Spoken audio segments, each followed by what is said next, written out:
once I gave it a go, man, I actually fall in love with barbering, you know. Oh, that's cool. Yeah, I always used to be the one, you know, like loving my hair, you know, taking care of my hair. So I'm like, why not give it a go as a career? And it's been 3.5 years I've been doing it. And 3.5. Yeah, 3.5, and I'm loving every part of it, man. You know, every single day I don't get bored of it. Go to work, like, you know, I don't think about money when I work, so that's the best thing about it, you know. When you're working and you don't actually give a fuck about money, I reckon that's the most important thing, you know. Do what you love, and maybe money comes after. Do something what you like, you know.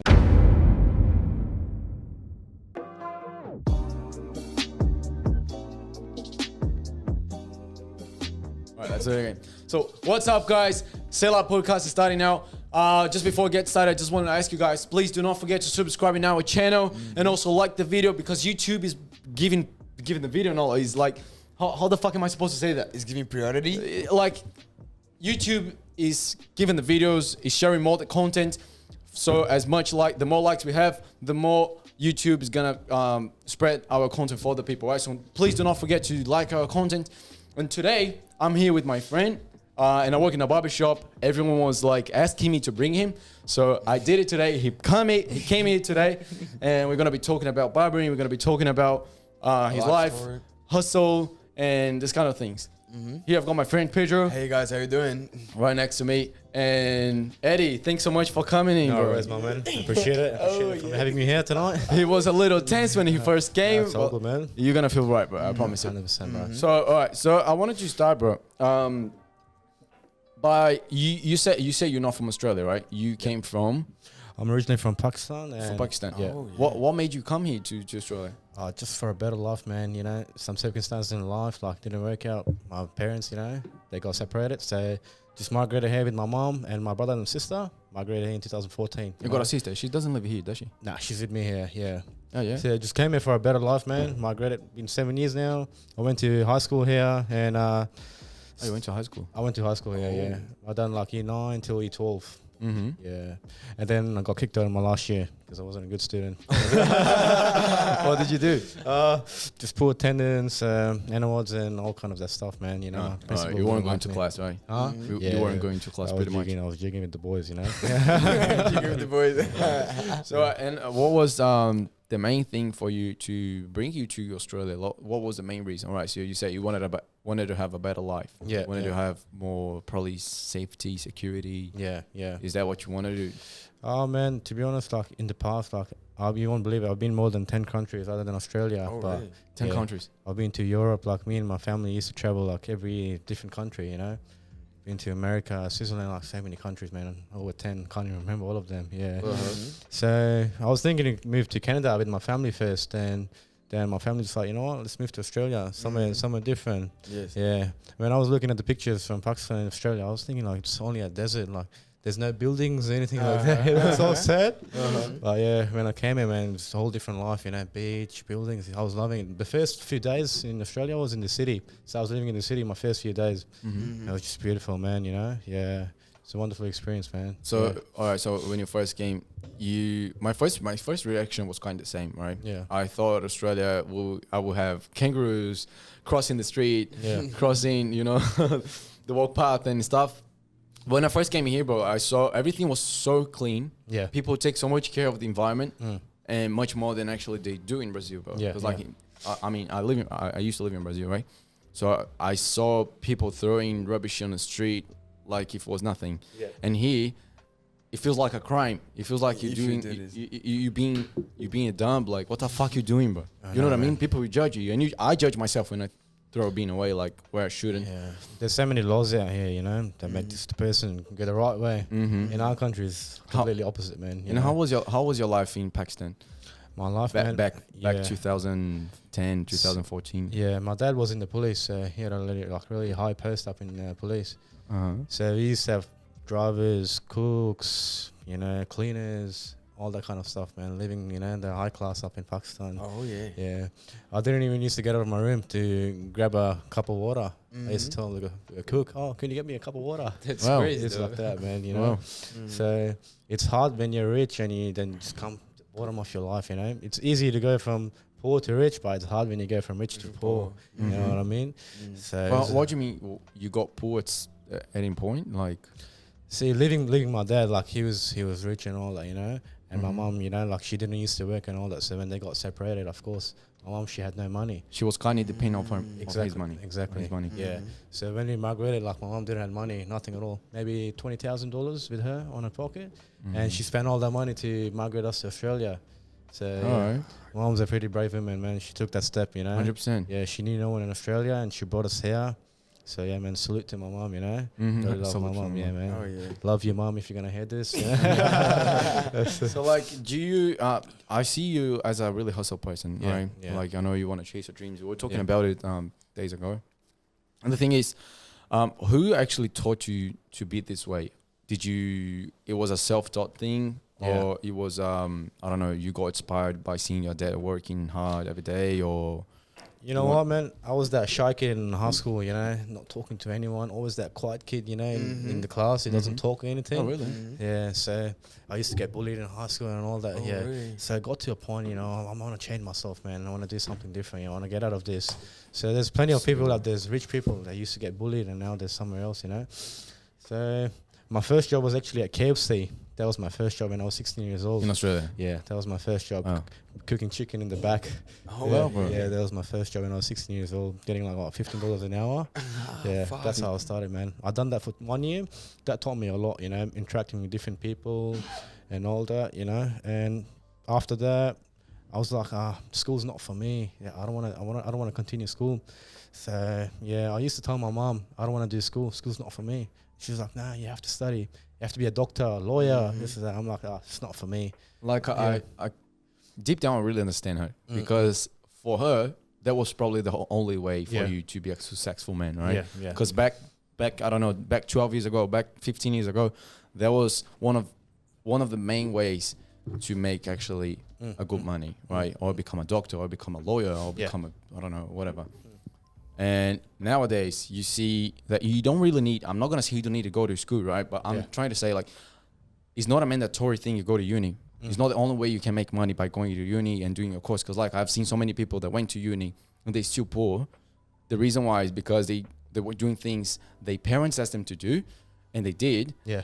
And they're not finding themselves happy anymore. Yeah. You know? So this is why I... Bro, think this way, bro. Like, you know, in the barbershop, but we've seen people like 16 years old kids, right? 18 years old kids. Yeah. They come into the barbershop and their mom are suggesting us what to do in their son's head, Like, all right, I want you to, I don't know, cut on the sides, cut on the back, do this on the top.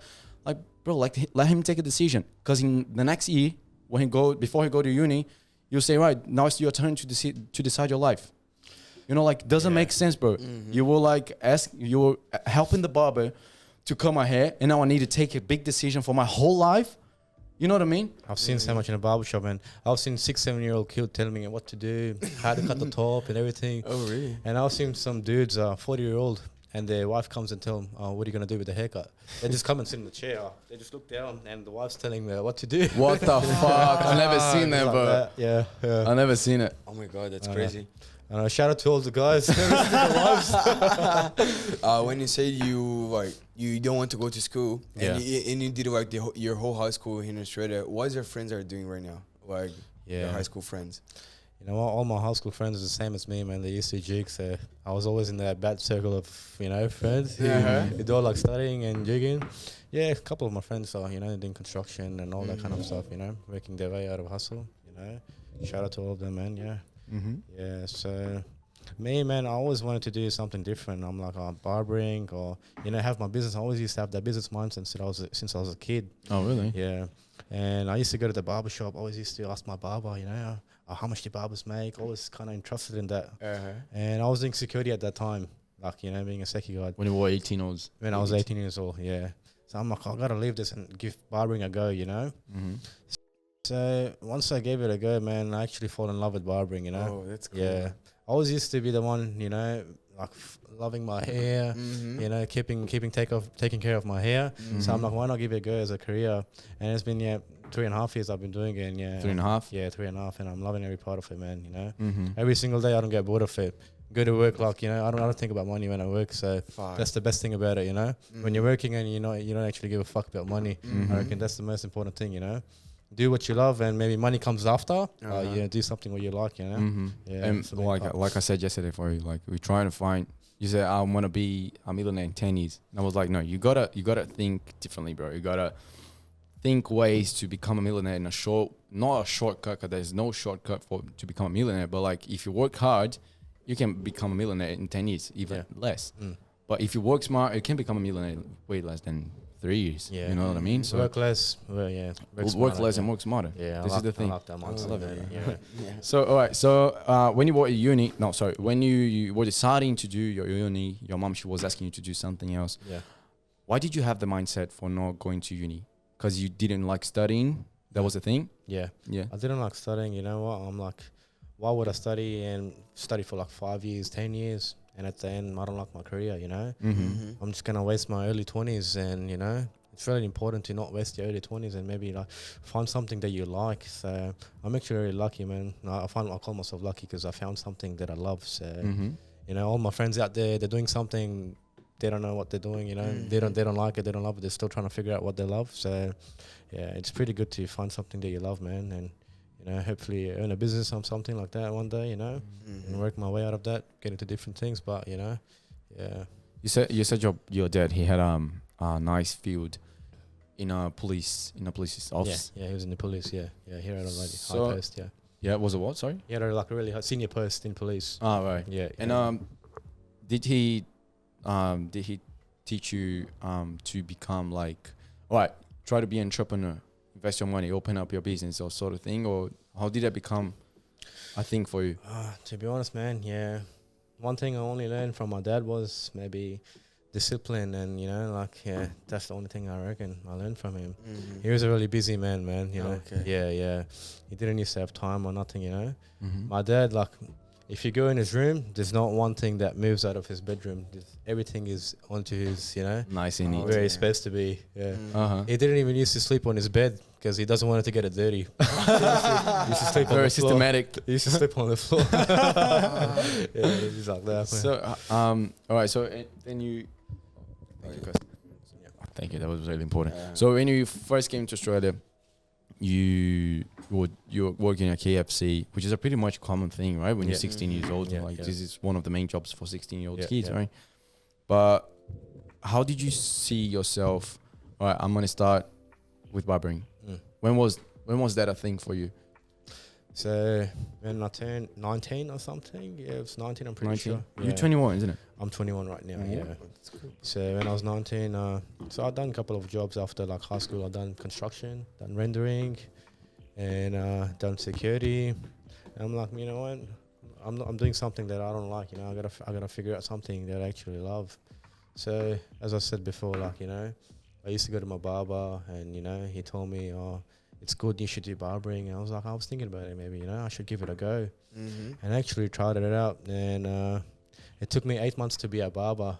But once I did become a barber, man, you know. You started from the scratch, right? I started from the scratch, man, not knowing nothing about cutting hair. You didn't know anything about cutting hair? Did you check on YouTube or sort of thing? Nah, nothing at all, man. Yeah. I just went to the barbershop first day and knowing nothing. Not even how to hold How did you start it? Yeah, how did you cleaning the floor and cleaning floor for 8 months, man. Just picking the hair for 8 months. It was pretty tough, man. Yeah, tough times, you know. Tough times, bro. So that was the thing I was doing, right? Like, I was pretty much cleaning the floor and seeing the guys cutting when I first started with a barbershop, 4 weeks ago now.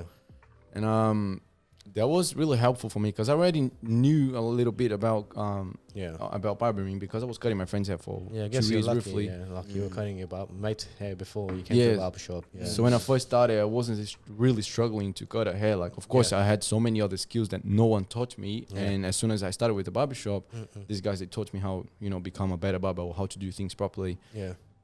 And I can't imagine for you, like, because you were quite young. You were 19 years old. It's too hard to find a 19 years old barber. You pretty much, most of them are under 18, not the 18, above 25, something like this. You know what, actually, there's a lot of barbers out here in Sydney that are 16-year-old and they're cutting hair, man. They're killing it. There's actually pretty young barbers out there, man. Nice, bro. Yeah. Nice. I haven't seen most of them because the place I'm working now. There's one guy, he's 19. Musti. Yeah. He's 19, right? 19, He's the youngest one, bro. He's 19 really? cutting hairs, bro. He 19 kills it. years old. He kills it. He's really good. He's really good at it. Yeah. And like, what inspired you to cut our hair? Because what inspires me, like, I don't like cutting hairs. I don't like be there with my clipper, you know, and cutting hair and seeing the fade coming in. The thing that I like the most is seeing my customer happier in the end of the haircut. Yeah. Seeing someone feeling much more confident. This, like, I'm telling you, like, deep down, in the bottom of my heart, bro. I swear to God, this is what I actually feels. So this is a kind of passion for me. So when I'm cutting hair, like, I don't like cutting, but I like seeing the result, the outcome after the haircut. Seeing the person happier, see the person feeling more confident, seeing the person like, all right, I'm gonna put the system to work. Change it there. Oh, yo. As I always say, man, you look good, you feel great, you know. What you think about it? Think about it, man. You know? Yeah, man. I got a lot of customers that come to me every week, you know. And I reckon the best part about it is, you know, when someone comes and when they get out of their chair and you can just tell that smile on their face, you know. As you say, bro, you make your customers feel like $1 million. Yeah. Every time you finish as a customer, it's like, oh, how many $1 million you looking, bro? Bro, I reckon you look like $1 million at least. How old are you? 24? Nah, looking like $25 million. Check out his Instagram story. It's always a different $1 million number. Yeah, everyone has a different value, different price. Yeah. So, when I started the barber with the barbershop, that was a really good thing for me in the barbershop because I was learning so much faster than I was actually learning on YouTube. YouTube was really good to, you know, like keep going with the stuff. But when I started with the barbershop, I could speak with people, ask them things like, well, I'm doing this way. What should I do? You know, every time I cut my friend's hair or someone else's hair, I go straight to you and say, well, what should I have done? And you tell me the thing that I should have done. And then I did the same thing on his hair before yesterday. And I did what the guys asked me to do. So what actually helped you to learn even more in the barbershop? Because you said you spent 8 months cleaning the freaking floor. Yeah. All right. What was actually the most important thing for you to learn it faster? The most important thing is, man, when I was cleaning that floor, I knew in my head that this is all a tunnel, you know? I'm inside a tunnel. A tunnel? Yeah. And I don't know how long this tunnel's going to be. My mates were telling me, oh, go work somewhere else. Maybe if you're going to be a barber. I'm like, you know what, man, I want to stick to this. I want to stick to this shop. I want to learn here because I know the barbers are good out here. If I go to some other barber shop, you know. Was this barber shop you're now in? Huh? Yeah. Is it the same barber shop? That's where I learned. Yeah. That's where I learned. Oh, wow. Yeah. Started here from scratch. But yeah, man, as I said, I knew it was a tunnel and it took me 8 months. But when I actually did get outside this tunnel, it was the best feeling, man. I'm like, I made it, you know. I've done this by myself, you know. I'm still waiting for this feeling. I'm still waiting for, like, I'm doing okay. Like, in terms of, I'm not going to say I'm doing okay. Like, much better than I was doing before. So, like, when I see, like, the other guys in the barbershop cutting, you cutting, Ahmed cutting, I see, like, sick barbers cutting, bro. I see you guys doing it for passion. Doing it because it's much more than just a haircut.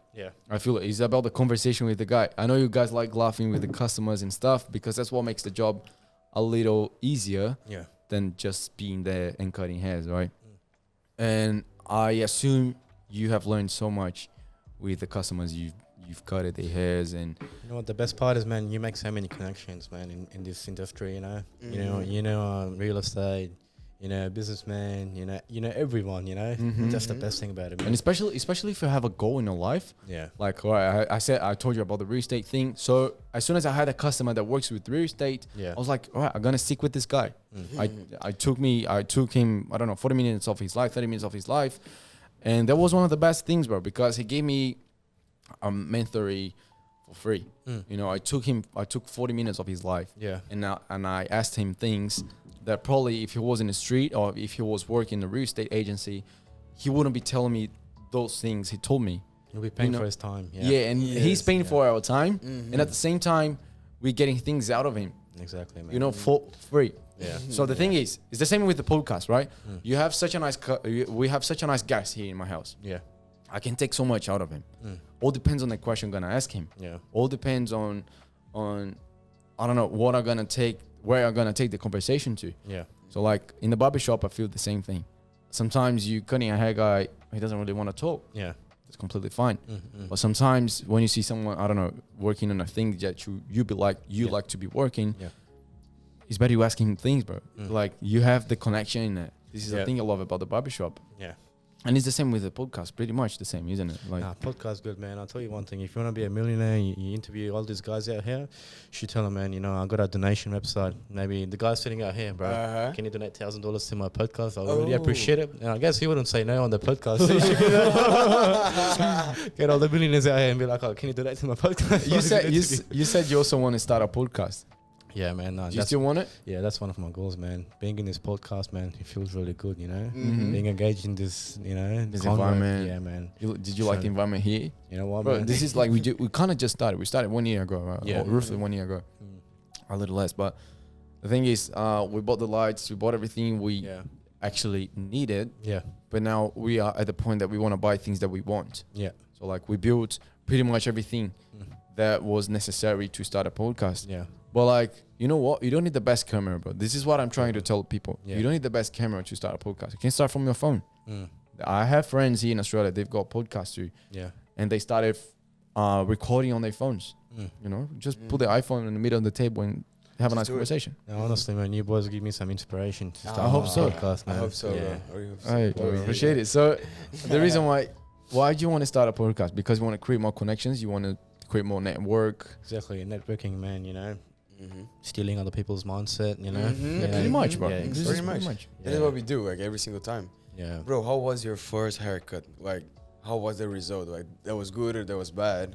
How did it feel like when you made the first haircut in the barbershop? How was it? I got some funny stories. One time there was this guy, man. I was cutting his hair, and you know, that time I was actually a barber in the beginning, and he asked me for a zero fade. I shouldn't be telling my fuck ups here, man. I had the zero machine on my side, and actually bumped The trimmer? machine into the head, and The it went all the way up. And I was actually nervous. I was getting sweaty, you know. What should I do? I was thinking, should I tell him? Should I not? What did you do? Yeah, bro, I just let it go like that. Did you tell him? Huh? You let it go this way? I just let it go, man. You know, I didn't want to get kicked out. If I was a boss, I would take it differently, but I was new to the industry, but I didn't know what to do. I'm like, I just let it go. You know what? He came next week and didn't even realize there was a patch in his head. I was taking good. I'm like, oh, that's good, man. That's good, man. Didn't realize. Let's fix it. So this is the thing, bro. Yesterday, 2 days ago, I was cutting his head, and I was using, I think, wasn't a trimmer, it was a clipper. Yeah. Like one guard. It was half guard. Yeah. And he came with his head. He came back. I was like, what the fuck, bro? What did you just do? Yeah. I was about to finish the fade. You just fucked that up. Yeah. Fuck you, bro. So I could fix that. I could fix it in the end, but I imagine how hard it is when you're in a barbershop and the guy is paying, or you don't even know him. Yeah. And you have kind of a big responsibility, because imagine it this way, bro. This guy is going to work in the real estate, or he's a lawyer. Let's assume, right? He's a lawyer, and you fuck up his head. Yeah. Yeah. Like, I shouldn't have said it, man. My customer's not going to trust me anymore. no, of course not. That was like back 2 years ago. Right? Yeah. And now you have such a nice connection with your customers, bro. Like I've seen the customers, they want to cut with Eddie. Yeah. I want to go with Eddie. So like I like that thing, bro, because they know their own barber. They know the guy they trust. And how did you build that trustness? How did you build it? Oh man, what I feel like is, you know, my mindset when I'm cutting hair is anyone who comes sit in my chairs, how do I make this guy laugh? You know, that's my purpose behind, you know. You know, if he's serious, how do I engage a convo and how do I make him laugh? Because if I can't make this guy laugh, you know, he's not gonna love the experience. I just don't want him just sitting there, you know, serious or just not having a convo. So yeah, that's my purpose, man. When I cut someone's hair, I want to make them laugh, you know. So I guess that's what keeps the convo engagement as well. When you make someone laugh, he likes you, he's interested in you, and if you make someone laugh, you know, he's going to like you. You keep the convo, and he's going to come back to you for sure. You won't get the experience anywhere else. Yeah. So I reckon, that's one of my tips to my customers, you know, when it comes to customers, how to make customers. So 100%. That's how I do it, man. This is so good, bro, because like there's so many barbers, they don't even talk with their customers because it's just another head. Yeah. Right? You know, the day is just another head. It's going to cut. But if you think deep down, bro, when you give him a nice experience, he's more likely to come back to you. Exactly, man. He's more likely to go for a private haircut. Yeah. You know what I mean? Yeah. So, and I see you talking with these rich customers and stuff. Yep. And I love the way they treat you as if you are like you actually are the same. You human beings, right? At the end of the day, we're human beings. But I don't know. When I was in Brazil, I felt like there was few rich people that they didn't really treat me on the way they should. Yeah. You know, they were like kind of, I don't know how to say that, but they were like treating me as if I was less than them. Yeah. You know what I mean? But I see you treating your customers as the same way you treat every single other customer, Exactly, right? man. Yeah. And this is so lovely about the barbers, about the barbering, because you end up getting to the point that you make people trust you. Yeah. And make them, you know, have a conversation with you, have a normal conversation with you, even if they rich, if they poor, or if they, I don't know, make $1 billion a day. Yeah. And bro, they pretty much the same thing. Exactly, We're gonna cut the hair at the same way as we cut the hair, previous hair. Yeah. You know, what was the best network you've ever had in a barbershop since the beginning? What was the best network? Or someone that actually taught you something amazing that you will never forget, or. You know what, man? Honestly, I was cutting this guy's hair last week, and I asked him a question. And he's around his 50s, and I'm like, "What's happiness to you, man?" And he started laughing. Yeah. After 5 minutes, he came with a reply, and he's like, "You know what, my friend? Let me tell you something. Happiness to me is whatever life throws at you. You just accept it." And Sorry, but can you repeat that? Because the bosses are. Jesus Christ. Sorry, guys. This is a SeiLá podcast. That's how it's done. All right. Sorry, can you repeat the last part? Yeah, as I was saying, man, he came up to me in 5 minutes, and he's like, "You know what's happiness? You want to be happy in this life? Whatever life throws at you, you just accept it, and you just move on. You just gotta accept everything that life throws at you, whether it's good, it's bad. So that was one of the biggest tips. Like all these people, you get something out of them. You get some tips, and you put them in your life. I guess like that makes you be a better person. So that's what helped me with this barbering thing, man. Networking with people, and it just give you some life tips, man, that you don't get from anywhere, Yeah. I've asked this guy. He was probably 60 years old. The boxer, the boxer. The guy was cutting the bald guy. And I asked him once at the first time I cut his hair. I asked him, "All right, so what are your goals in your life? What are the things that inspires you to keep doing what you're doing, or to do all the things that you want to do in the future? What inspires you?" And bro, it's so good to have these different customers, because everyone has a different response for every single question, or for the same question actually. And this guy, he said, "I don't want to be richer. I don't want to be anything else, bro. I just want to watch my family growing, make sure they're okay, make sure they have food on the table in the end of the day." And this is so lovely to hear, because, bro, this guy, he's 60 years old, right? Something like this. And when I hear a guy 60 years old saying, "I want to take care of my family," I deep down understand that this is a really meaningful thing. I don't really have a family in terms of like, I don't have a kids. That's what I mean. I love my family. I love my mom, my dad, but I don't have kids. I don't know how big is the responsibility of having a kids. So when these guys, they come up to me and says, "I want to take care of my family. I want to make sure they're okay. I want to make sure they have food on their table." This is so inspiring, because like, I don't know what's the value of it. And I'll probably will just understand when I get to the same age as them. This is one of the things I love about what do you mean same age as them? You want to get married when you're 60 years old? No. No. But I want to have a family one day. I want to have a family. I want to have, I don't know, kids, and teach them what I learned, and make my kids become a millionaire in 16 years old, when they're 16 years old, 15 years old.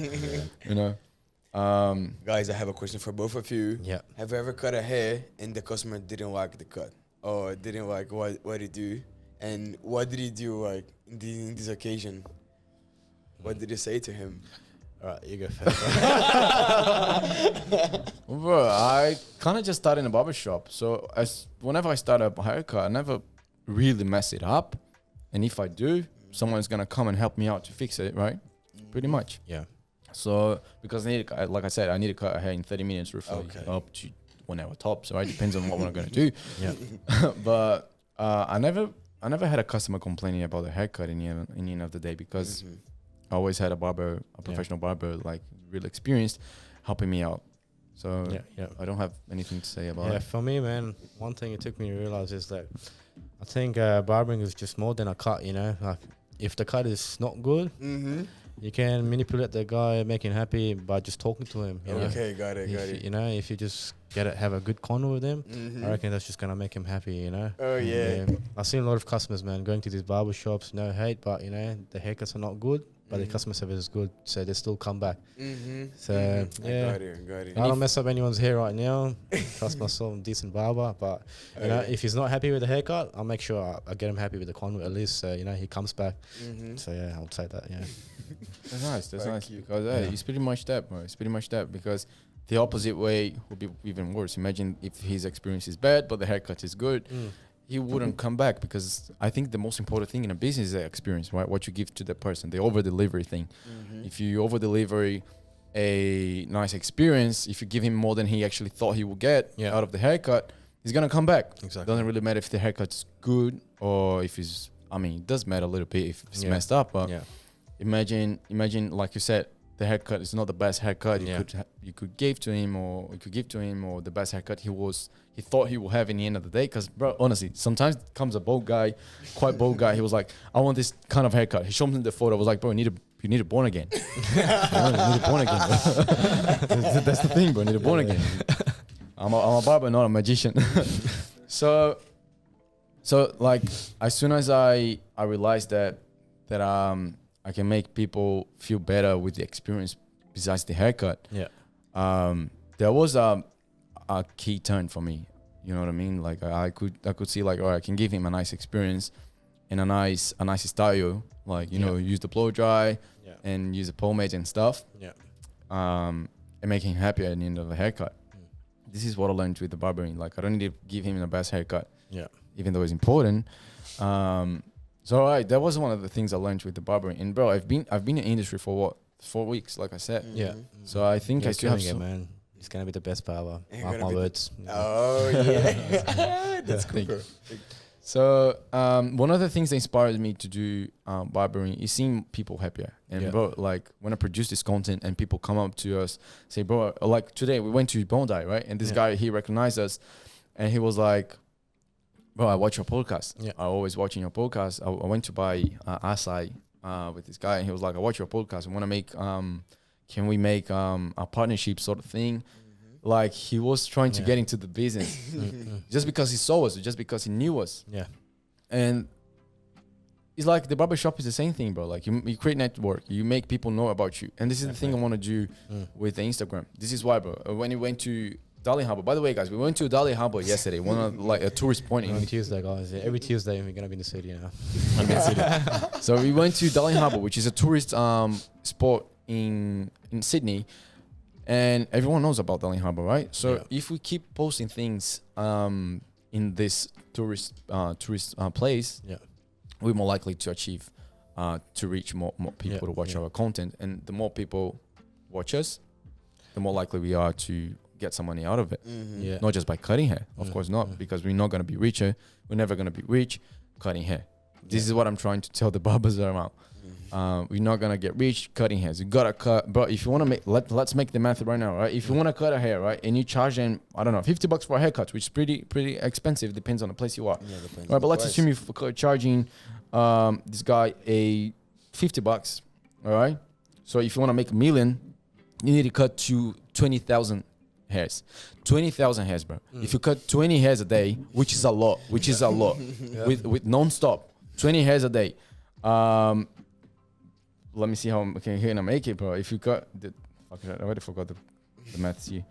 Like, maths not your. No. Like everything okay. So like, you need to cut 20,000 hairs, bro. If you need, how many hairs you need to do if I do 20 days, that means I need 1,000 days, bro.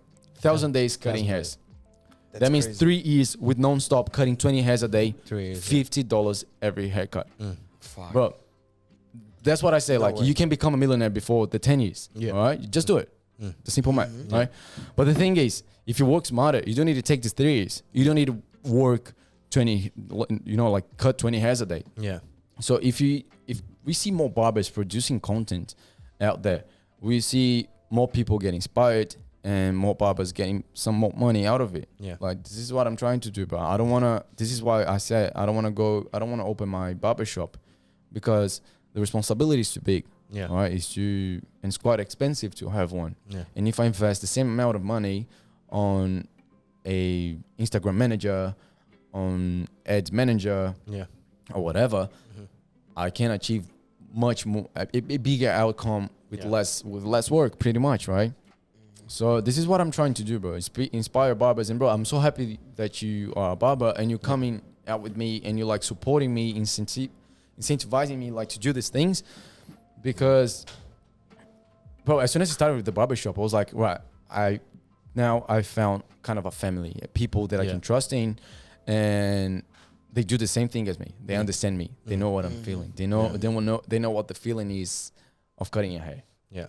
All right. So that was the thing I loved about cutting hair in the barbershop and producing my contents. Bro, the Puya, or one of the barbers, he was like, hey, can you please help me to edit my photos? How do you edit? How do you take the photos? I was like, hey, bro, calm down. You do it, right? Don't worry. So I like that, bro. I like that because I'm seeing people getting more inspired to do differently. Yeah. You know? Yeah. Bro, how many hairs can you cut in a day? Like the maximum? The maximum, man. Normally our shifts is around 8 hours, so maximum maybe I could do like 30, 25 haircuts a day. Yeah, man. 35 haircuts. 30 to 25 to 30, around somewhere around there. Bro, that is a lot. Yeah. That is a lot. It's like working like a robot, man, non-stop, you know. Non-stop, 5 minutes of lunch. And us barbers, when our lunch comes, we just fucking eat it, man. Do you know Martin? Martin, yeah. Bro, Martin, my previous boss, bro. Yeah. He didn't like, he was Lebanese. Yeah. And he loved rushing. His life was rushing. Yeah. Everything he was rushing because his customer was calling him like, all right, are you coming to the job site or not? Like, should I wait for you more? Or should we book for tomorrow, another day? So he never had time to postpone the appointment, postpone the work. So he had to do it the same day. Yeah. And he booked like 5 jobs in different places in the city. So, bro, the thing is, took so much time for him. And like every single job sometimes takes too much time. That's what I'm trying to say. And my boss, he was always rushing, bro. Always rushing. We never had time to actually have a proper lunch. Yeah. Do you remember? Like our lunch was like 20 eating, minutes. not even 20 minutes, bro. Well, he bought McDonald's for us, put an event, and let's go to the job site. Inside the van, bro, every single time. That's it. That's it. And all right, so why are you now producing more content? What inspires you to produce more content? Honestly, like I feel like, man, the more I reach out to people, the more they'll get to know me, you know, and I can engage with people more, and maybe I can grow more as maybe in a business or anything like that, you know. My next goal is to have my own barbershop, which will be hopefully in the next 6 months or so, man. 6 months? Yeah, that's my next goal, man, and we'll see how we get from there, man, once the barbershop start working, you know, getting into, I don't know, real estate or whatever, but I think stick to one thing and, you know, just get better at it from everyone else. That's what I believe in, you know. 100%. So, 100%. Yeah. And that's my goal, man. And now, why do you want to produce content on your Instagram? Reach more people. So I believe like the more I get to know people, the more they get to know me, and I can be successful as a person when I grow my business, and that's what I feel like, man. You know, the more I get my name out there, the more I can grow. Have you ever get in a situation where you look to the customer hair and you say, "What the fuck am I going to do with this?" Like I have a hard situation. Like how to deal with this? Yeah, man, all these guys out there, they come with this long hair, man. Don't come to a barbershop. Just go to a hairdresser. Oh, that's right. You always pick like the guys with big hairs and beard and stuff. Yeah. And I don't know, I don't see you struggling, of course, because you don't want to show your customer that you're struggling 100%. But how do you actually give him a nice haircut in the end? If you don't really know. I've got some experience with hairdressing, man. Have you ever worked in the industry? Yeah, I worked at a hairdressing salon before, so I've got some experience with hairdressing, watched some YouTube videos and all that. And one of my future goals is to get into hairdressing as well. Cut some female hair, you know. Yeah. It's about $150 a haircut here, isn't it? Yeah, somewhere around there, man. Girls pay a lot of money, like for the extensions, they pay like 2-3 grand every 3 months. 2-3 grand every 3 months. Extensions will cost you nothing, man. It's big money, you know. Wow. Do you think you have more responsibilities when you cut like a woman's hair? 100%, man. You change their color, they go home, they don't like that color, they come back to the salon, I don't like that color, I gotta change it. You gotta do it for free, eh? Yeah, man. Yeah, it's a hassle, but yeah. It is what it is, man. You gotta do what you gotta do. Bro, you said you're going to where are you going next week? I'm going flying down to Turkey, man. Turkey. To Turkey. What are you going to do in there, bro? Just chill out, man. I've had a long year from all this COVID and all that. It's time to relax the mind, maybe, you know. Have How long gonna be there? I'm gonna go there for 2 weeks, bro. 2 weeks. Yeah, man. Sweet. Yeah, I'm going to a place called Antalya. So it's more like you know how Gold Coast, we have Gold Coast there. Yes. It's Antalya is there, and then it's Turkey. So it's more like a tourist spot. All these people from Europe, they come around to hang around there and all that. Nice shopping, nice beaches, you know, nice hotels. Have you ever been there before? No, I haven't, man. Yeah, yeah. The hotel I'm getting is called Titanic. So you remember that movie Titanic? Yeah. So there's a ship at the hotel. It's like Titanic, and it's a ship that's gonna be my hotel. Okay, bro, got it. Sick, man. Really nice. Yeah. Cruise. Are you nervous to go to like another country? Like, are you going by yourself? No, I'm going with my mates, bro. Okay, got it. So gonna be like sweet. I'll FaceTime you boys there when I'm at the parties there. Yeah, bro. I really wanted to go. Like when you told me about this trip, I was like, damn, I need to go out for a trip. Yeah. And like I said, when you first arrived, I was like, damn, I need it. I was not booking, but I was planning with the boys. Did you want to go to Gold Coast for the first time? Yeah, you guys are gonna have fun, man. Bro, and I hope we do have fun, bro, because I've never been there, and it's gonna be the end of the year. And every single end of the year, New Year's Eve, I haven't worked. Make the system happy, you know. Make the system happy, bro. Make the system happy, bro. So this is pretty much what I want to do. Take the boys out on a trip, myself included, and get them drunk. Drunk. Bro, like do something different, because every single New Year's Eve here in Australia I've worked. Yeah. It's not worth it. Like, and now someone offered me a shift to work on a New Year's Eve. Okay. And to work from the 31st to 1st January. Bro, he wants to pay like $30 an hour. What kind of work is that? Tiffin. Yeah, like work on an event sort of thing. Yeah, you fucking kidding me? You really think I'm gonna like $30 per hour? Yeah. You live my New Year's Eve on the side to work. Rather make your memories than getting $300. Yeah, exactly. But bro, I'm gonna get what $250 out of the end of the day. Yeah, it's not worth it, bro. Not worth it. Not worth it. So like one thing I also learned at this age I'm at is about my time, bro. Yeah. You know, how important is the time? What can we make with our time? And like, as soon as I started with the barbershop too, that thing came up into my mind, like, all right, so how much is worth it? Because I'm not getting paid by hour, like we know. How much is worth it? So I'm getting so much experience now, and I want people to understand that much more than the money, I'm getting experience, and bro, experience worth a lot.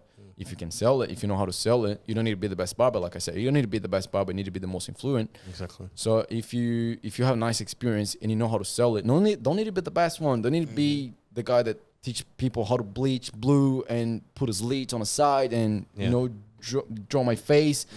I don't want to do it. I don't want to do. I want to inspire people and make them be able to do a nice haircut. Yeah. Do a nice haircut. And also give them a nice content, how to make network with haircuts, how to make, a nice content out of it and sell yourself.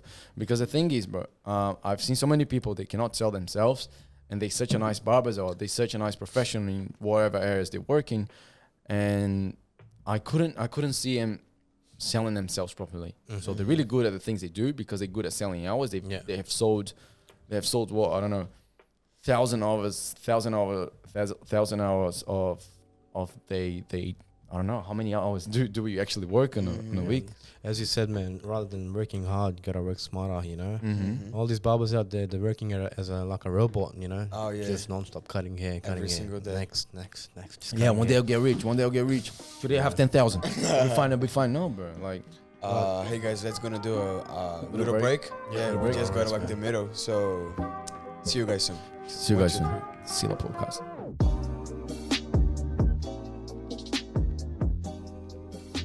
Yeah, are we on? We on. Hey guys, so we came back in from the toilet. Everyone was in the toilet now. Everyone together. Everyone together. 4 of us. Everyone together. And I already forgot what I was going to say because we're drinking Coke here and just enjoy, boys. Finish it. Yeah. That's it, bro. So yeah, I was going to ask you, bro. Like, myself. Yeah. Always say, why do I want to become a millionaire, or even more? Because the reason why is because I want my financial freedom, my geographic freedom, if you know what I mean by that. I want to be free to go to anywhere I want. All right, it's pretty much that, and also help people. Because, bro, the worst thing is when you don't have money and you want to help people, but like you need to be the first one to be helped. Yeah, not the other people, right? So the reason why when you have the money, you can help so many people, bro, out there, and when you have the money, it's easier to help them. And also, like, I mean, when I mean by help, I mean, you know, build up my business and employ people and make these people make some money to also help people who actually needs the money or actually needs food in the first place. And also help my family. This is one of the reasons, like help my whole family. My family is not poor. They don't need food and stuff, but the richer I can make them, the happier I will be. Because you know, pretty much, bro. Like I don't want them to be waiting for the money that is coming in next month. I want them to not think about the money that's coming in and think of, all right, what am I gonna do tomorrow? You know, like tomorrow is gonna be a fun day. How can I make tomorrow a funny day? So this is why I want to be rich and achieve those goals. So like I was going to ask you have kind of the same mindset in terms of making money. So I want to know, like, what's the reason why you want to become a successful financially person? So the goal is, man, to wake up at night making money, and waking up in the morning not thinking about money. You know, whenever you can wake up and just, you know, when you go to sleep you're still making money. I reckon that's the best feeling in the world. Do you know those days when it's raining a lot and it's cold and foggy? Like when you have the money, I just wanted to say, I'm not going to work today. Fuck that shit. I have the money. I need to go to work. It's pretty much the reason why I want to make the money I want. Do you have this feeling too? Like, fuck, I don't want to go to work today. Like, I wish I had the money. You know, do you have this with you? Well, I reckon, man, I think you still have to work in life because you're going to get bored, man. What are you going to do sitting all day long? So you got to keep yourself busy even if you have the money. But yeah, the goal is to not think about money, you know, when you just wake up. You know, your loved ones out there, they need money. You can help them. And you poor people who need help, you know, you can help them, you know. Even if you make it there, I reckon I learned one thing from Arnold Schwarzenegger. He said, you know, if you do something and you become successful from it, make sure you give back something to the community. So that's, you know, helping back the community, not forgetting about the people that are still, you know, trying to get there or don't have what you have. So good. I reckon that's what matters, man, you know. Even as a barber, man, we're giving our free haircuts, so we're giving back something to the community, you know. 100%. Doing haircuts, but on our days off, we're going, you know, helping people out, you know, who want haircuts or, you know, who can't afford it. If there was a homeless to walk up to me and say, I want a haircut, I'll give him 100%, man, you know. That's cool. Yeah. Do you know what you want to do next time? Let's go. I was telling him today, I want to cut a homeless guy's hair. Yeah.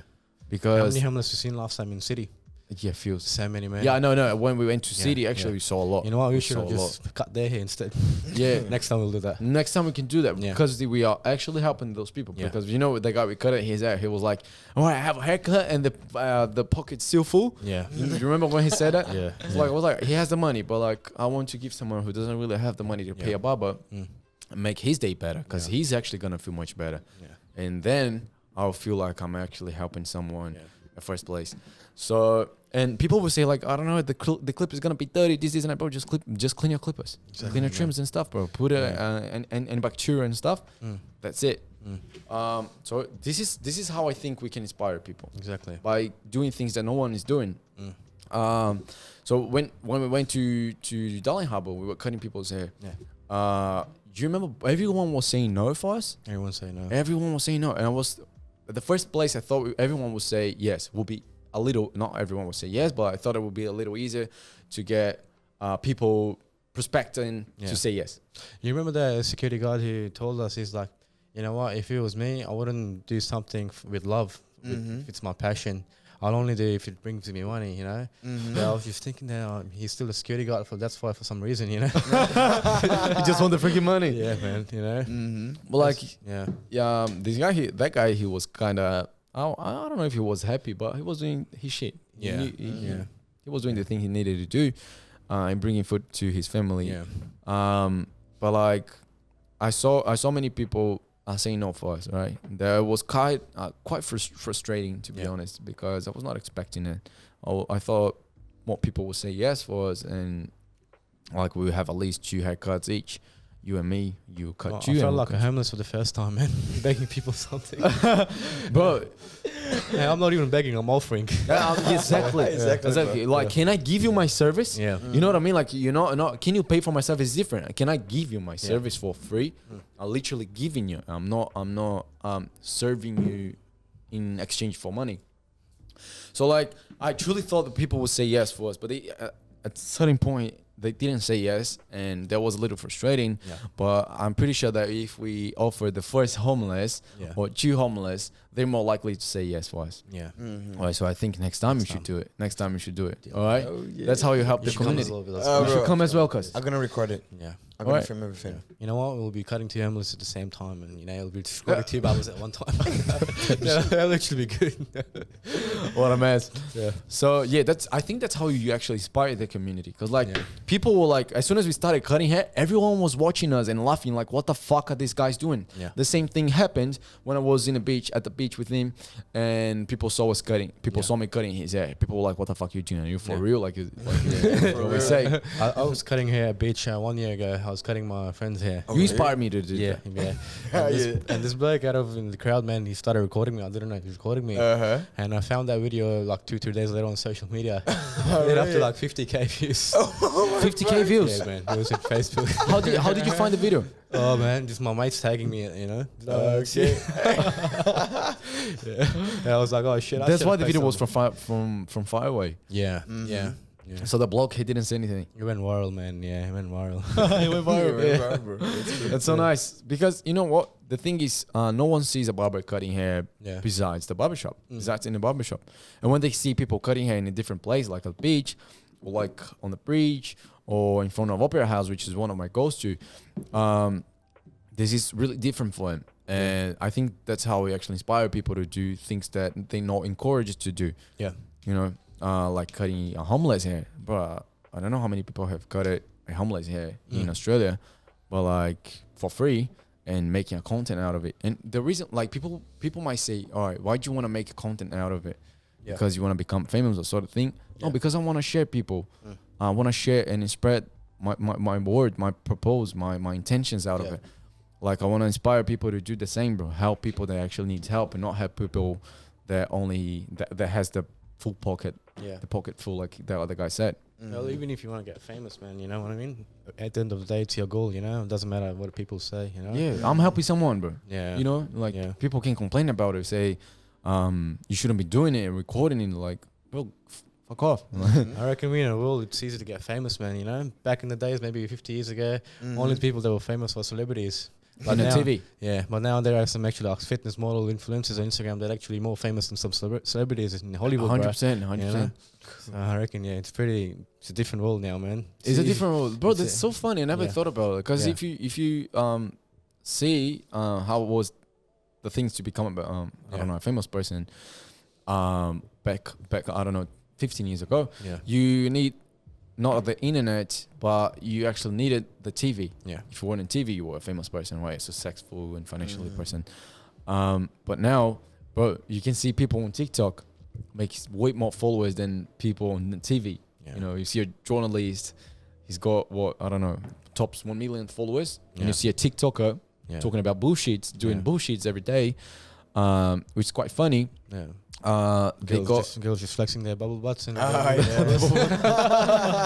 pretty much this, bro, and they become way more famous than these journalists on the TV. So I think the TV, when in terms of views, went way down, and TikTok went up in terms of views, you know, and Instagram did the same thing.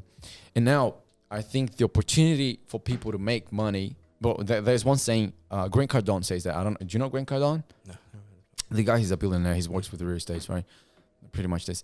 But like he always says, money follows attention. Yeah. Money follows attention. If you have attention, you have more chance to have the money, because you know, like we have the podcast and people want to sponsor us because we have the attention, the audience, the attention, the eyeballs.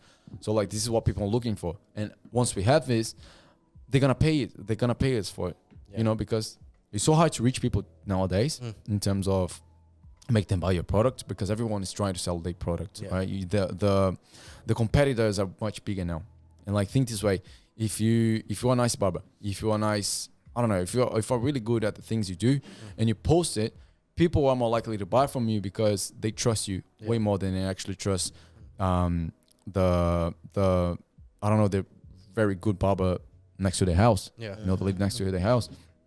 I don't know about you, but like, you think this way: if you have a financial, if you wanna study about financing, yeah. if you want to start about it, right? Financial investments and stuff. Yeah. Would you pay a guy that lives next to your house, or would you rather pay a guy that has, I don't know, 1 million followers? I don't know, 300,000 followers on Instagram. Probably this guy. Yeah, I reckon it depends. Yeah, You know, like he's something different that no one has it. Yeah, depends on what he's selling. But like, imagine if this guy, he just does the business on his own. Yeah. Then the guy that lives next to your house, he does the business, he runs the business on his own. You probably will pay the course for someone else which is more famous or more required. Yeah. You know, so this is the same thing, bro, with barbering. This is what I'm trying to achieve. I want people see me and crave to be with me, bro. Yeah. You know, not just for the haircut, but because they want a network. Yeah. Or because they want the information I've got. They don't. And also another thing I say to the boys every time when I have a haircut, when I cut someone's hair, is I want the person to leave my house and feel a little smarter or less dumb. Yeah. No, this is my point. Not just more good looking or stuff, but like I want them to feel more intelligent. Yeah. You know, a little smarter. This is one of my goals with barbering, bro. And I was going to ask you, where do you want to cut hair next time? Where do I want to cut it? Yeah. Probably be you know what? Actually, where I'm gonna cut next time is Turkey, man. Turkey? Yeah. I'm actually gonna take my clippers and actually you're kidding. cut in the middle of streets of Antalya. That's what I'm gonna do, man. I want to see this content. 100%, man. Oh, what you gonna do? You never been there. Huh? What you gonna do? Never been there. Yeah. Are you feeling secure enough? Oh, you know what? I was actually going there by myself first, and really? Yeah, I was like, you know what? It's gonna be a different experience. Go to travel overseas, go by yourself. You know, like how you've come into this country by yourself. You know, man, different experience traveling by yourself. I wanted to kind of have that same feeling, you know. But my mate's like, I want to come with you. Like, all right, man. Why not? Just come on the way. You know, it's still gonna be a different experience, man. I'm gonna learn a lot of things from this journey. For sure. So yeah, man, keen to it. Yeah. Guys, what is the most difficult thing to be in a barber industry? Like, what is the hardest part to be a barber? It's the hardest part, man. I reckon standing all day long in one spot makes your back really sore. And, yeah, if you're not a healthy person, you don't go to gym, man. It's hard, man. It's hard. You gotta be fit for that, yeah. And yeah, second hardest thing that all barbers hate is, man, cutting kids' hair. That's the hardest thing, man. That's the toughest part, bro. That's the toughest part. This is the toughest part. Yeah. Why? You get some barbers here. You got some kids, man, that are 2-3 years old, and they're just crying, man. And his parents just holding their head, you know. Oh, you're kidding, bro. You're kidding. Yeah. I was cutting. Puya was cutting a kid's hair these days, and my station is next to his, right? Yeah. And this kid, he went there to cut his hair, and I was like, damn, he needs help. His mom, think this way, his mom was here sitting with a cape on, and the kid was with the cape on too. You're kidding. And like on her lap. No, bro. So I was grabbing his head, make sure he's not gonna move. Yeah. And like the barber was cutting gently and softly and like quite fast. I've had some kids kicking in the balls with the barber. Yeah, I was keeping my balls away. Have you ever had any bad experience with kids and I don't know, someone crying? Yeah, man.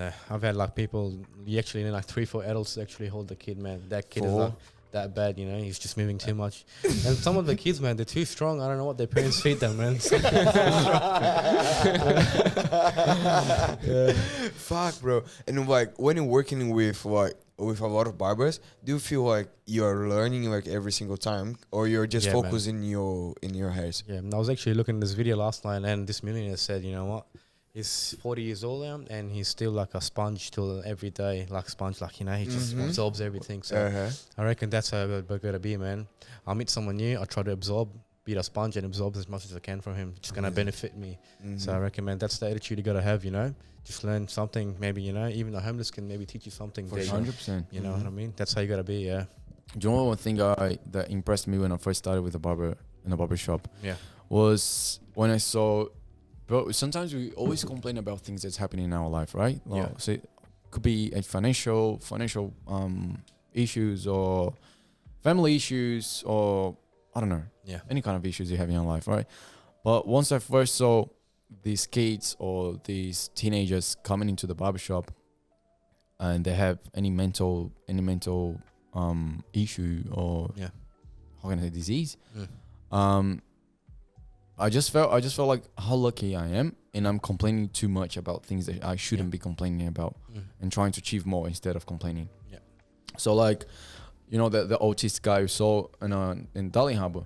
So imagine this guy in the barbershop. I've seen few autist guys or with some other head problems coming to the barbershop, and that really inspired me, bro, in terms of I'm complaining a lot, way more than I should. This guy is so happy by having his hair cut, and he's not complaining about anything, bro. Yeah. He's happy the way he is. He's happy he's alive. His family is happier that, you know, he's feeling good by having a haircut. You know, the simple things we don't really give value. This guy, he gave value for it. Yeah. And there was a thing that really inspired me in the barbershop. I really learned it like right in the third day in the barbershop when I first saw it. So like, I could learn how to give more value for the things for my life and for the things I'm doing. Once I saw these people with these mind issues and stuff. Yeah. So like that really inspired me. And I don't know, bro. I just want to encourage more people to do the same. Yeah. You know, keep the misconception aside and go for it. You know, like don't be afraid of doing things, bro. This is what I'm trying to tell people. Like, don't be afraid of doing things. You never know what you're gonna get out of it if you never do it. I've got a friend of mine, man. He's running a really successful swimming pool business. So business? Yeah, so he does like swimming pool fit-outs and all that. And he's actually he done a deal with some Hollywood actor. I forgot his name. He done it actually like 2 weeks ago in America. He's really famous. So he's actually killing it. But I went to cut his hair yesterday at his home, and I asked him how's work going and all that. He's like, you know what, I'm actually selling my business. I'm like, wow, he's selling this successful running business. Are you actually going to do that? He's like, yeah, man. He's like, you know why? One thing in life that I do is if I don't like something, I have to change it, no matter if it's career, you know what I mean? Okay. So one thing I learned from that is, you know, it's nothing wrong with changing careers. There's many careers as you want to change in life. You know, the important thing is if you're not happy in it, you just got to move on and do something which is going to make you happy. That's what I feel like, man, you know? And to all those people who are thinking to join barbering, you know what, man? Give it a go. There's nothing going to, what's going to happen? What's the worst case scenario? Even if you try it, you're going to do it for 3 months, 6 months. You're going to at least know, you know, if you like it or not. So there's nothing wrong with doing it. Go for it, man. If it doesn't work out, it doesn't work out. Move on. Yeah. You'll never know if you never try. Exactly. Guys, if I'm a beginner and I want to start like cutting hairs, what should I have? What is the main tools should I have to start it? The main tools, man. You want to answer this, bro? No, you answer, bro. I think the main tools gotta be have one pair of clipper, one pair of shaver, one pair of trimmer. Probably just shears and some combs, man. That's all you need. And I reckon the first step you should do is by maybe learning how to hold the clipper or trimmer and start shaving your legs. Make a nice fade. That's the first step, man. And the next Did you do that? Did you do that? Because the same. I didn't do that, yeah. But I reckon the next step should be like start cutting your own hair. You know, start grabbing your mates. You know, start offering free haircuts. You know. Maybe go cut some homeless in the city. Okay, yeah, that's a good one as well. Yeah. And once you've done that for maybe I think 2-3 months, you know, give barbershop a go, and you know, find yourself a job, and you know. You said you spent like more than 8 months to become a barber. Yeah. And like, how long did it take to actually do a very good haircut on someone? Yeah, so it was different for me. The barbershop I was working in, man, we charge high prices. As an apprentice, I can't mess up haircuts. As if I went into a cheap barbershop that charges $10 a haircut, you know, I could have been a barber in 2-3 months, but I would have been a good barber. So that's why I kept telling myself, if I go to some other barbershop, you know what, I'm not going to be a good barber. I'm going to be a barber, but I'm not going to be a barber who I want to be. So that's why I stick to that shop. Yeah, my advice would be to anyone, you know, go start at a barbershop in which they don't charge high prices, so maybe they can cut more, you know. So normally, but it took me 6 months to be a barber, but as I said, man, I've seen some. I've got mates there being a barber in 3-4 months. You know, it's up to every individual how hungry you are. Yeah, because like he took like 2 years fucking my head every single time. I messed up a lot that head. But like the same way, bro. Because the thing was, like I told you, I learned barbering by cutting their hair, and also by cutting my own hair. I think I learned even more when I started cutting my hair, and when I had the guys over to cut their hairs, it was a little easier. Because I was cutting actually someone else's hair. So I knew what to do in their head and what I was doing in my head too. So like I just copy and paste sort of thing, you know. So I learned by cutting my own hair, which was like a pretty different thing because like Tony, my boss guys, he said not many barbers can do it. Not many barbers can cut their own hair. And like there was a good skill for me because bro, I started with barbering. All right, let's go from the beginning. So I started with barbering because I didn't really have the money to cut my hair or pay a barber in Australia. Because when I first arrived, I had a quite decent amount of money for living, not for cutting my hair. All right. So when I first came here, I saw a haircut for $45. I was like, damn, that's way too much for me. I couldn't afford it, so I'd rather to spend my money buying food and make sure I'm safe and okay in my house and pay my rent. Then, giving myself a good looking haircut. So the thing is, I didn't have the money. The boys, he bought me a clip of $18 clipper. Kmart, bro. Wow. And we used it for 2 years. Used it for same clipper. The same clipper for 2 years. And you should save that clip as a memory, man. You should, we still have the clipper. He's over here. We still have the clipper. So that's how I started, bro, with the clipper and the necessity of cutting my hair and my friend's hair. So I cut it for free for way too long, like. I don't know, way too long. I mean, like what, 5 months? I cut it hair for free. 6 months. Your story is different to mine. You started cutting hair because you needed to have your own haircut and cut your friends. So you actually needed it. And me, I started because I was like, I want to start this passion. So it's kind of different stories, but at the end, we met each other, and at the end, we together. Oh, so cute. Like the thing is, we have such a nice connection. When I started in the barbershop, I look at you, I was like, all right, this guy is gonna be a douchebag. He's not gonna like me, but I'll make him like me. And we got to the point, bro, like few days after, and on my third day, you were talking to me, and you were one of the nicest guy with me. I was like, fuck, the guy, he likes me. And he started saying, I like this guy for a reason. I was like, I don't know why, man. I like this guy for some reason. I'm still trying to figure it out. So he started saying that. I was like, all right, someone likes me. It seems to like being with me. So, and it was reciprocal, bro. Like, I really liked you, and I liked the people around me, bro. You don't know, bro. Ahmed, he came up to me and I was like, bro, what you gonna do when the barbershop closes? And I was like, I'm probably gonna take, he was saying he was gonna take kind of quite long holidays for himself, enjoy a little bit. And he was like, what you gonna do? I was like, fuck, bro, I don't know. I was not expecting the barbershop to close, and I'm quite lost now, not gonna lie, this and that. I created such a nice family here, and I actually did, bro. I feel like I'm going there because I like the environment and the people around me.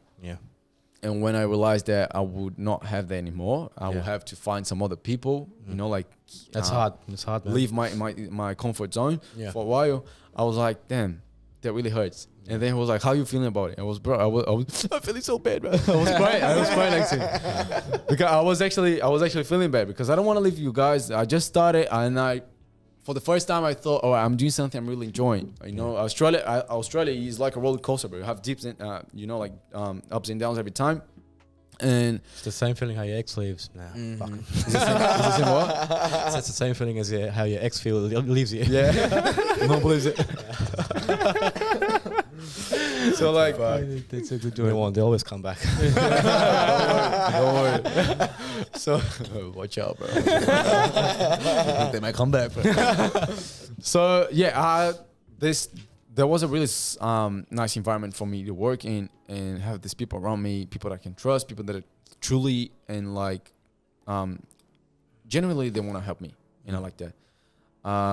Do you have the same feeling in the barbershop? Have you ever cried when Tony said we're gonna close the barbershop, or was just me for after 3 weeks working it? You know what? Working as a barber in a barbershop, it's more to me as a work, man. It feels like more. It's like, you know, brothers or mates kicking out a place, you know? It feels more of a home, you know? I don't feel like I'm at work, man. Every day when I go to work, I don't feel like I'm at work.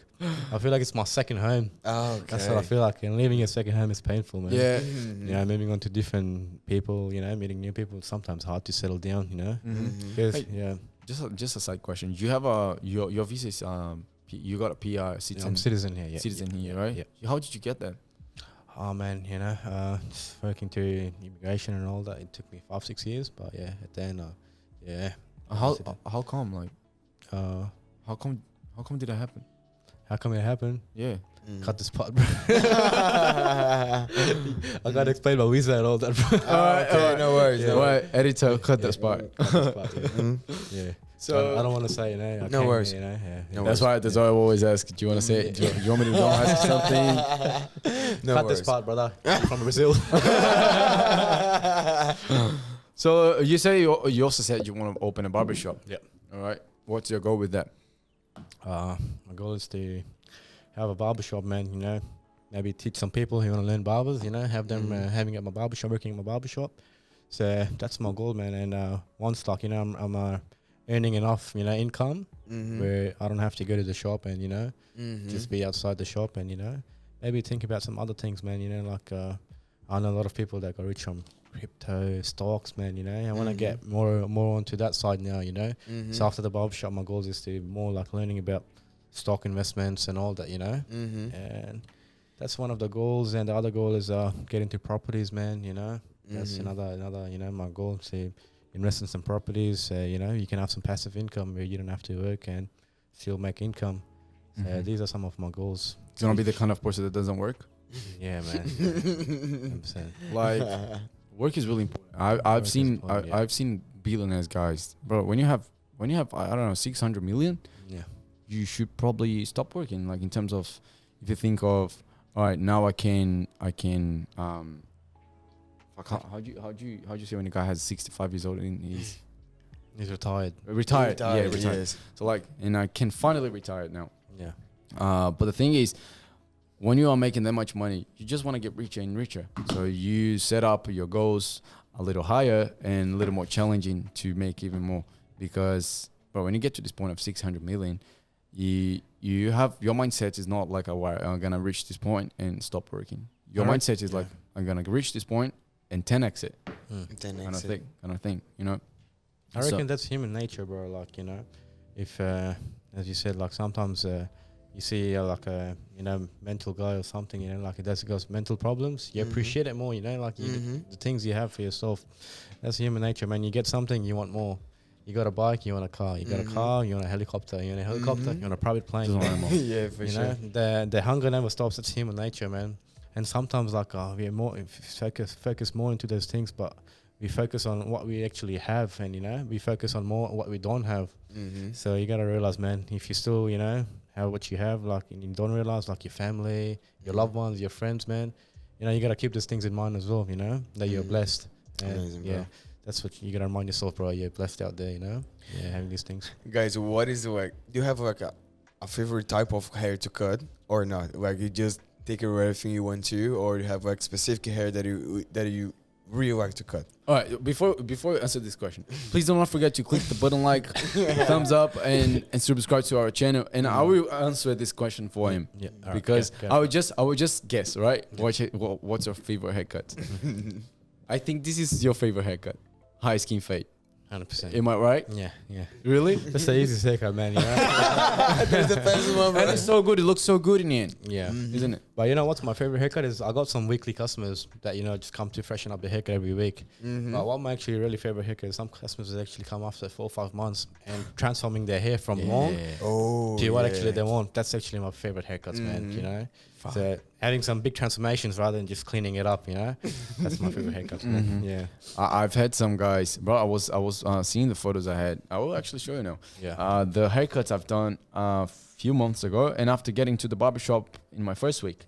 Well, you gotta watch for the difference. There was a haircut 3 months before the well, in life, bro. Yeah. There was a haircut before I get started in the barbershop 2 months earlier. Yeah. And there was the haircut in my first week once I started.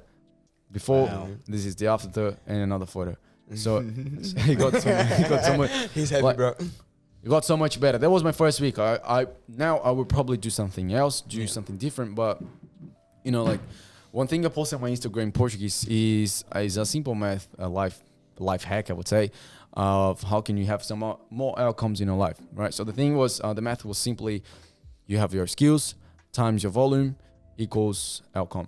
What that means is the more, if you wanna, you know the guys that they charge you, I don't know, 3,000, even sometimes 40,000 bucks for a mentorship or sort of thing. Yeah. You know, they how do they charge this for people? Because they've got so much skills, they don't need that much volume of people to make a nice amount of money. Yeah. So because they have really expensive skills. And how did they get to this point? I was making the math. So the thing is, instead of you just charge a high ticket price, you charge people lower price, but you get some more volume. So the thing is, the more volume you get, the more skills you have. And the more skills you have, the more volume you're getting in a certain point. So it's like kind of a cycle. And the more volume you have, and actually the more skills you have, more excitement you have too. Yeah. You know, get more excited. Like I want to try on people. Like, bro, sometimes I come back home, like, I feel like I want to give someone a fade. I want to test out something that I just learned. So that was the same math, bro. So I'm trying to get some more skills to have less volume in my future. So I can, now I'm getting volume in the barbershop. So, but the thing is, I want to have less volume in the future and charge a higher price for my skills and have a better outcome in the end of the day. So instead of cutting, I don't know, 4 hairs for 50 bucks and get 200 bucks, I want to cut, I don't know, 1 hair for 100 bucks or cut 2 hairs for 100 bucks and have the same outcome. You know, so it's just a simple math, but the thing is, people don't do the maths and they don't really know what they want in their life. They think it's impossible to become a millionaire. Bro, I just made the math, bro. In 3 years, you can become a millionaire just by cutting hair. Yeah. But it's not worth it. Yeah. You know, you just need to make the maths out of it. And it's pretty much this, you know, like just do the maths, guys, and see what you want to achieve. See what is the things in your way that shouldn't be in it, and how can you make your life a little cheaper to achieve more expensive outcomes. You know? Like I said, man, like if you choose something in life, sorry to interrupt you, like if you choose something in life, you know, you just gotta be best at it. So if you're a barber, be the best at it, and you know, you can charge higher prices, maybe cut less people, rather than if you're just a average barber, you're just cutting like a robot, you know. So you gotta think differently, man. Yeah, think about working smarter, bro, as you said, not working harder. Yeah, Guys, and imagine. No. Just go. We got 10 minutes. Okay. So and imagine if I'm posting this content on my Instagram, right, and I'm out of sudden I reach some famous guys. Yeah. And he wants a haircut by me. Yeah. And I give him a haircut. All right. And people see that I'm cutting this famous guy's hair. Just because on my Instagram, he probably wouldn't go to my barber shop. He'd rather to have his own barber. So that's how he picks his barber, just by seeing his Instagram and stuff. And this is what I want. I want to cut a famous guy hair, get to this point and charge people more, because they like, all right, if he cut that guy hairs, that guy actually trusts him, so I can trust him too. Yeah. You know, it's much easier, bro. It's much easier. That's why I think social media makes people life much easier now. Of course, they've got to work hard for the social medias to keep it running, to keep it growing. But it's a full-time job. It's a full-time job, bro. Yeah. And the outcome worth it. The outcome worth it. My friend, he's been working on Instagram and growing his page. When he first came to our podcast, he had 600 followers, wasn't it? 500 followers. 500 followers, 600 followers, no more than that. And as soon as we post the podcast reached almost 4,000 views. And now he's got 16,000, probably 20,000 followers now, bro. Followers, bro. That's crazy. So he's got a lot. It was back six months ago. You know what? There are some people out there that say, "Oh, these people care too much about their followers." But you know, at the end of the day, you can make something out of those followers, man. You know, you can start an online business, and it's a different modern world we're living in now, man. It's all social media. So it's not about caring about your followers, it's actually caring about your future. You can actually get something out of these followers, man. You know. Do you guys want to teach your techniques to someone, like in one day, like do a course or workshop or something like this? Nah, man, I won't give up my secrets. It's like the KFC chicken. That's when I give the secret crispy chicken. It's like KFC, right? They never get the secrets. Nah, man, 100%, man. That's one of the goals, man. To be a mentor, to teach people, you know, to keep this industry running, and having more sort of those barbers who actually, you know, doing something for love, not actually just doing it to make money. So that's the word you want to spread, and maybe you can actually do that by teaching people how to cut hair and why to cut hair, you know, why and how to cut hair as well, you know, and how, and the how, exactly, and where to cut it, and where to cut it. Yeah, bro. So what was your question actually? I just asked if you want to teach someone how to cut hair. Oh, about the course thing. Yeah, bro. I want to have my own course and teach people not how to fade, because we've got a lot of videos on YouTube how to fade, but people don't know how to sell themselves. So this is one of the things I want to learn to myself, how to sell my own self and how to teach those people to sell themselves too. Yeah. Because once they know it, once they learn it, they are more likely to achieve a nice, successful Instagram page or even a barber lifestyle. Because, bro, we know to become a barber is quite expensive here in Australia or anywhere in the world. The clippers, if you starting from scratch or working construction, you don't really have a high income. The clippers are a little expensive, and you have to buy scissors, which is like the shears is what, $100 a good one, quite good one. And also some other equipment. So it's like a little expensive, and also the more expensive things is your experience, right? Which is pretty much the thing I want to sell people. Of course, I will teach them how to fade. Of course, I will teach them how to cut a hair. But at the first, I really need to learn. It's hardest is in the beginning. You don't make any money, man. I don't think that's with anything, but you know, you don't make money. You didn't make any money in the beginning? It was nothing, man. You know, wasn't paying off my bills. It was only food and petrol. That's it. Have you ever tried to cut your friends' hair at home, like when you were cleaning the floors? 6 days, man, and you know, it was just too much for me. Didn't have time, right? Yeah. But now you still cut people's hair, right? Out of the job. Yeah, I do. Yeah. I saw your video going to the hotel. Yeah, man. And cutting the guys' hair. How was the experience, bro? Like, it's a different experience, man. You know what? In the beginning, it was pretty nervous. You know, really? Going to people's houses, you know, the atmosphere, getting used to that and all that. But at the end, man, it's actually a different experience, man. Rather than staying in, you know, one place, you get to, you know, work different. So it's good to go to people's houses, you know, work different places. Doesn't keep it boring. That's what's important, yeah. Bro, and I see yourself, you're 21 years old, right? Yeah. And I see yourself so much different from the 21 average guys in Australia. Yeah. At 21 years old. And like, bro, I've seen these guys, they were like, I don't know, 24, 23, 22, between like 21 and 25, right? And the thing is, they were stealing deodorants at Woolies and, you know, using it and laughing about it. That was 4 guys, right? Older than me. They were laughing about it. I will never forget about it. And I see you at 21 years old, right? You are so much different from them. You know, like you have a hustle side of you. You know, the thing you got to, you know, achieve your goals, and you want a bigger goals than those guys want. You don't steal things from people, you know. So like, have you realized that you are kind of different from other people? You know, well, man, I interact with a lot of 20-year-olds, and what I felt is all they want is fun, having too much fun, you know. And I think what matters is you can have your fun as well at this age, but, you know, you got to start worrying about other things in life as well. You got to start thinking 5 years ahead, 10 years ahead, you know, if it's going to make you successful or not. So I guess you got to have a balance between, you know, having fun and hustling. So that's what matters, man, you know. So me, as I think, I have a balance. So I work as well, and I have my fun, but, you know, as long as you have a balance, you can do anything, man. Yeah. But I was actually watching a video yesterday. This girl, she's got a 9 figures business, and 9 figures business. Yeah. She makes, I don't know, 600 million a year with her business. And the thing is, she's got 8 figures on her bank account. Well, like, the thing is, she was saying, like, of course, as soon as she started just focusing on her business, only working on her business and try to grow it, she wasn't feeling happy.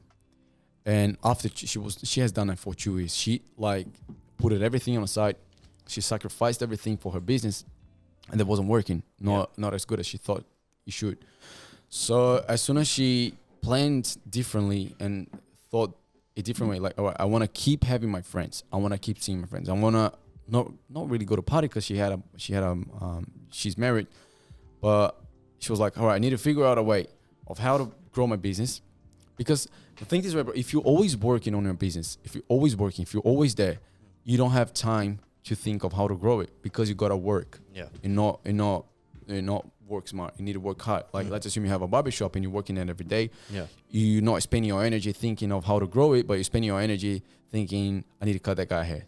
I need to help him out. I need that. I have a worker there. He needs my help and kind of things. So you don't spend your energy thinking of how to grow it. And she said, all right, so I will have my own time with my friends. I will make it happen. I will enjoy my life. I want to be a little happier than I'm actually being now. And so I have more time to think of how to grow my business. Yeah. So as soon as she did it, as soon as she learned and could balance things, that's how she grew her business. So she was working hard on her business for 2 years. And as soon as she stopped it and tried to be happier, not tried it, but like as soon as she stopped it and went to decide, all right, and she decided, right, I'm gonna be happier and, you know, hang out with my friends. But at the same time, when I'm hanging out with them or when I'm having fun, I will make sure that I'm thinking of how I'm gonna grow my business instead of just being working in it. Yeah. So people say, all right, life is about balancing things as if it was a cliche. And it is not, bro. Like this girl, she just proved that it's not a cliche. This was actually a thing for her life that actually changed her life. Now she's got a nine figures business. Like, good on her. Wow. How old is she? She's probably 27. 27, yeah. 27 or 32, something like this. And there was a really interesting story about this guy. So his name is Alex Hormozy, and her name is something Hormozy too, because they got married. And he said he just married. I told you about that. He just got married with her before he actually fall in love with her. All right. So they were friends. They were really nice going with each other, easygoing with each other. But they decided to get married before they actually fall in love with each other. Wow. That's funny because everyone does this the opposite way, right? Everyone waits to fall in love with someone and then spend some time with them, maybe eat, you know, with that big passion. And they don't think, how can I say, bro? They don't think rationally. They think emotionally. Yeah.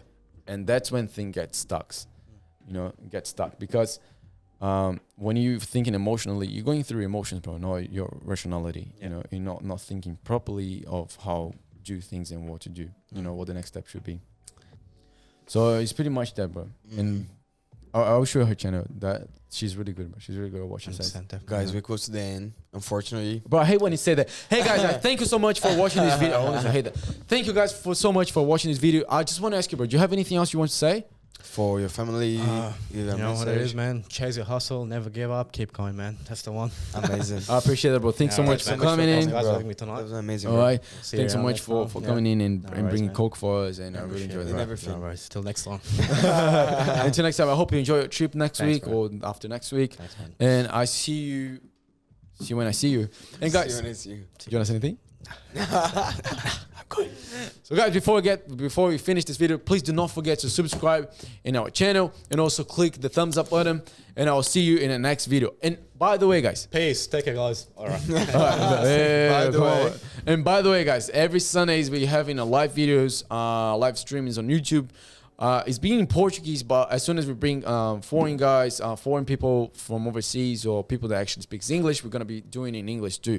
All right, the focus of our channel, we want to get to the point where we just speak in English with people so we can create more connection and reach probably the whole world. All right, so I'm waiting for you to please click the like button, and I see you next week. See you guys. See you guys. Have a good one. SeiLá. Peace. Thank you, bro.